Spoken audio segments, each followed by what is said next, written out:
Assalamualaikum warahmatullahi wabarakatuh, kawan-kawan. Saya punya hutang waktu untuk menganalisa kepribadian dari pelanggan saya. Mohon maaf, Mas Heksa. Ini saya baru menyempatkan waktu dikarenakan saya kemarin lagi sibuk ya. Sekaligus sekalian saya sampaikan teori-teorinya ya. Oke, lanjut saja ya. Iseng saya baca dulu ya, ini tulisannya apa ya. Saya berkecimpung di dunia yang berbeda dengan latar belakang pendidikan saya, menggeluti bidang ini sejak 2018 hingga sekarang. Banyak pengalaman menarik di bidang ini, pengalaman baik maupun buruk. Semua orang mampu menggeluti bidang ini dari latar belakang pendidikan apapun. Yang membedakan hanya kesabaran dan ketekunan. Ini belum dikasih tanda tangan ya, Mas Heksa ya. Oke, saya sambil meraba-raba ya, sambil saya sampaikan teorinya. Nah, ini di sini ada SS pertama. Coba sambil saya ini S yang di situ itu lebih tinggi ya, lebih tinggi di awal. Mengawali huruf dengan mengawali kata, mengawali kalimat dengan huruf yang lebih tinggi. Ini jaga image. Artinya kalau ketemu orang baru itu jaga kesopanan, jaga sikap, jangan sampai dibilang atau terkesan tidak sopan. Jadi kalau ketemu orang baru itu jaga image, jadi menampilkan kesan yang bagus, dan itu bagus ya kawan-kawan ya. Kemudian jarak antar huruf ke huruf. Kata saya dari S A Y A itu kan dempet ya, berdekatan.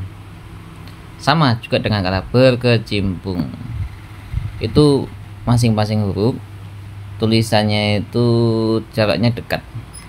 Jarak yang dekat itu tidak memberikan kesempatan kepada orang lain untuk mengenal dirinya lebih banyak.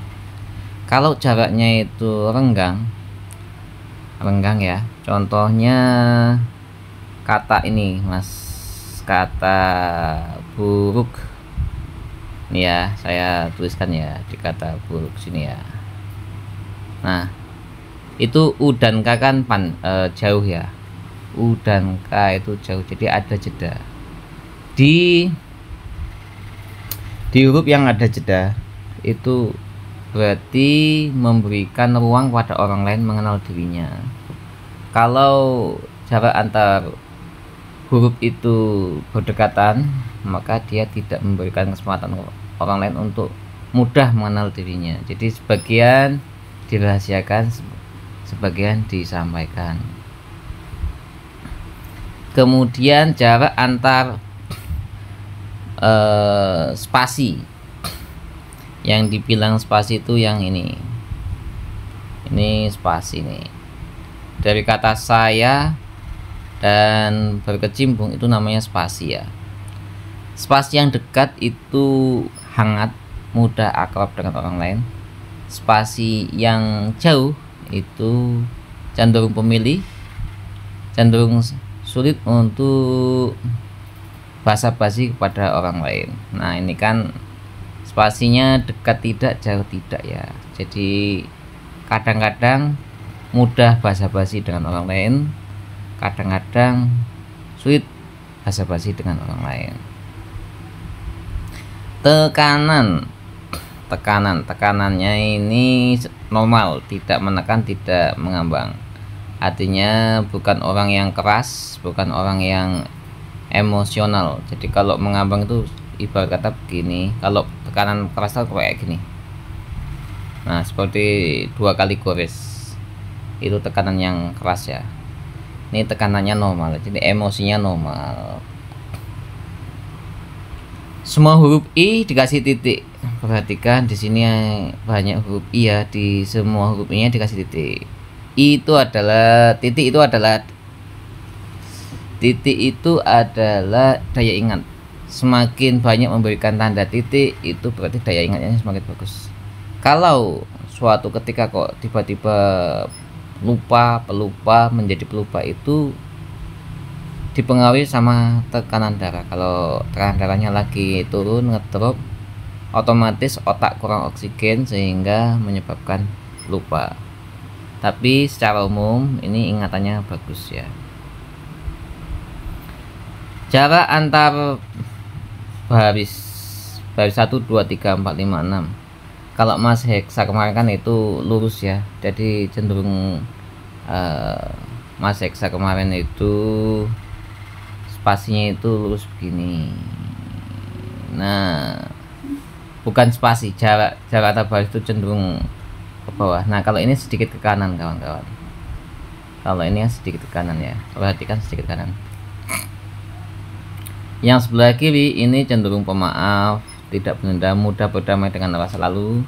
Sedangkan yang sebelah kanan ini dihantui sama masa lalu. Gitu. Baris itu adalah bagaimana membelanjakan uang. Kalau baris pertama, kedua, ketiga dekat, maka hemat. Tapi kalau barisnya itu jauh, itu boros.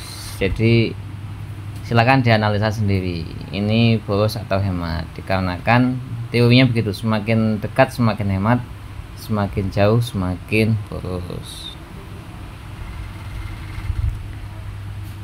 Nah, sebagian tulisannya ini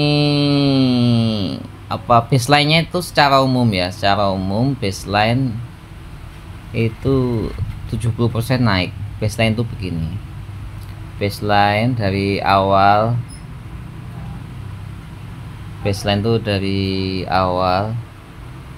dia itu cenderung naik ya, walaupun kalau diperhatikan ini cenderung naik, walaupun ada yang turun ya. Cenderung naik itu petanda positif, tanda optimis, tandanya semangat, ambisius, itu juga baseline-nya itu naik. Dan orang yang berhasil itu saya perhatikan tulisannya baseline-nya selalu naik ya, walaupun ada di sini yang turun ya. Contohnya ini kata belakang nih, contohnya di kata belakang. Nah, ini kan ke bawah nih kata yang. Nah, di atas ini kan yang, kan ke bawah nih bidang. Nah, ini kan ke bawah. Ada sebagian yang turun, tapi sebagian besar itu naik. Artinya ada moodinya, ada timing di saat moodnya turun ya, moodnya tiba-tiba moodnya turun, tiba-tiba jadi sensitif, ketersinggungan begitu, ngambek begitu. Dan itu manusiawi ya, manusiawi. Oke, ketemu lagi huruf D. D-nya ini mbaknya itu begini D-nya. Nah, ini dia kata pendidikan. Nah, agak mirip seperti ini. Dia membulat, bagian atasnya ini stemnya membulat. Itu sensitif, semakin membulat semakin sensitif. Ini D-nya membulat jadi sensitif. Kemudian ini ketajaman tulisan, ketajaman huruf ini membulat. Jadi cenderung kalau apa-apa itu agak lama ya. Contohnya nih, kalau N yang membulat itu maksudnya begini. Ini tak buatkan N yang membulat, N yang lancip. Nah, sulit dibedakan antara N dan U itu tulisan yang lancip. Nah, ini kan tulisan cenderung membulat. Tulisan membulat ini ngapa-ngapa itu dinikmati ya. Jadi kalau makan cenderung lama, mandi cenderung lama, dandan cenderung lama begitu. Yang nggak membulat ekstrim ya, ada membulatnya, jadi agak sedikit lebih lama dalam mengambil keputusan. Apalagi nih ya, apalagi zona. zona tengah ya, ini zona tengah. Zona tengahnya ini dominan. Zona tengah itu maksudnya begini ya. Nih kita lihat G. G ini namanya zona bawah. Kalau G nya bawahnya zona tengah, zona bawah ya. B yang bulat ini namanya zona atas. Nah ini secara umum ini dominan, kayak kata kesabaran. Kata-kata di kesabaran ini kan tidak tinggi, tidak ke bawah. Umumnya yang saya ketahui, mereka yang dominan di zona tengah ini baiknya itu kalau kerja sesuai dengan ijazahnya. Jadi ijazahnya di bidang apa, sebaiknya kerjanya di bidang itu, supaya lebih maksimal ya, supaya kerjanya itu lebih maksimal. Kata T, T-nya nih, kata T yang di sini. Ini ada huruf T. T-nya tanda positif ya. T yang begini ini bertanggung jawab menyelesaikan pekerjaannya. Yang seperti itu. A-nya cenderung nutup enggak ini ya. Nah, ini sebagian ada yang nutup banget, sebagian tidak. Tapi ilmunya gini, kalau A-nya ini nutup, dia ini mah belum nutup nih. Kalau A-nya itu nutup, tertutup, kebebasannya tutup. Kalau A-nya itu buka, mudah curhat, mudah cerita ya. Silakan dianalisa sendiri ya. Itu terus apalagi nih ya, apalagi. Nah ini apa, menabrak batas bawah, menabrak batas, bukan batas bawah, batas belakang. Nah idealnya kan setelah sampai sini kan ganti baris ya, tapi ini nyampe dihabiskan. Nulis yang dihabiskan itu seringkali tidak suka pakai cara orang lain, lebih suka pakai cara sendiri. Jadi bersikap mengerjakan suatu itu semau gue, karena saya merasa bahwa cara saya lebih ideal, lebih efektif dibandingkan cara orang lain. Menurut ilmu grafologi begitu. Itu kan apakah ini sifat baik atau buruk, itu kan balik lagi ke bagaimana kita mensikapinya ya. Bisa menjadi baik, bisa menjadi buruk. Ada lagi mana ini ya, sambil saya menganalisa lagi ya. Ya kayaknya itu dulu deh, kayaknya itu dulu sedikit penjelasannya ya. Ini udah menit juga, sudah menit ke 12-an. Mudah-mudahan yang sedikit ini bermanfaat.